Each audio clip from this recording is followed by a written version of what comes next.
Le paparazzi a planqué 3 semaines et pris ses clichés à près de 2 km de distance pour obtenir ces images dignes d'un secret d'État. Une tour de contrôle, des murs de foin pour cacher l'expérience la plus ambitieuse dans la région de Cambridge, les tests du géant mondial Amazon de livraison par drone. C'est une histoire dans un futur pas si éloigné que ça. La campagne de publicité, elle, est déjà prête. Amazon a recruté cette star de la télévision britannique pour exposer un cas pratique. La petite Millie dispute un match de foot capital dans 2 heures, mais le chien a mâchouillé ses baskets préférées. Heureusement, en un clic, la moderne mère de famille en commande d'autres sur Amazon. Immédiatement, dans l'entrepôt régional, le paquet est acheminé à ce drone qui décolle verticalement avec sa cargaison. L'entreprise tient à préciser que ces images sont réelles et ne sont pas de la simulation. Le drone repère même des obstacles comme cette montgolfière, peut dévier sa route avant d'arriver directement dans le jardin familial en moins de 30 minutes et ainsi sauver le match de la petite Millie. L'aviation civile britannique a été la première au monde à donner l'autorisation à Amazon de pratiquer ces tests à grande échelle. Les drones pourront transporter des colis de moins de 3 kg dans un rayon d'une vingtaine de kilomètres.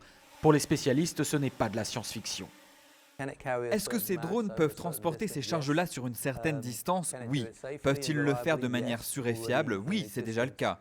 La difficulté, c'est d'arriver à les faire voler à distance, sans contrôle visuel, ce qui est encore délicat pour ces appareils. Pour préserver la vie privée des citoyens, Amazon s'est engagé auprès du gouvernement britannique à ne pas équiper ses drones de caméras pour se repérer, mais à utiliser d'autres capteurs comme des GPS. Mais les spécialistes sont sceptiques sur les capacités de ces drones à atterrir sans caméra dans des jardins de ville comme celui-ci, sans caméra pour détecter les branches de cet arbre par exemple, ou encore le chien des voisins qui ne manquera pas de vouloir attraper ces drôles d'engins bourdonnants. Et encore faut-il avoir la chance d'avoir un jardin. Comment se faire livrer par drone quand on habite dans une tour? Pas de réponse pour l'instant. Plus généralement, ce professeur d'université en intelligence artificielle s'interroge sur la société de demain. Un seuil très important va être franchi, et ce ne sera pas qu'Amazon, il y en aura beaucoup d'autres. On met le doigt dans l'engrenage. Sera-t-on encore capable de voir le soleil?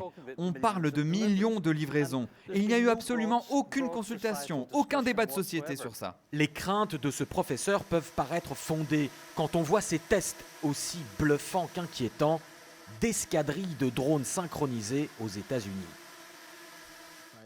Mais le pire n'est pas certain. Les livraisons par drone de médicaments dans les zones reculées d'Afrique, par exemple, sont un réel outil d'espoir. Les applications plus terre-à-terre, elles, n'ont pas encore démontré leur rentabilité. Domino's teste depuis 3 ans en Angleterre ses livraisons de pizza par drone, mais le ciel n'est toujours pas empli de pizzas volantes.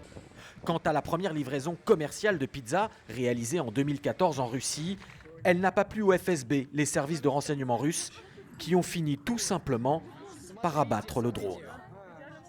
Amazon compte bien faire ses premières livraisons commerciales en Angleterre dès l'an prochain, si tous les obstacles, plus sociétaux que technologiques, sont levés.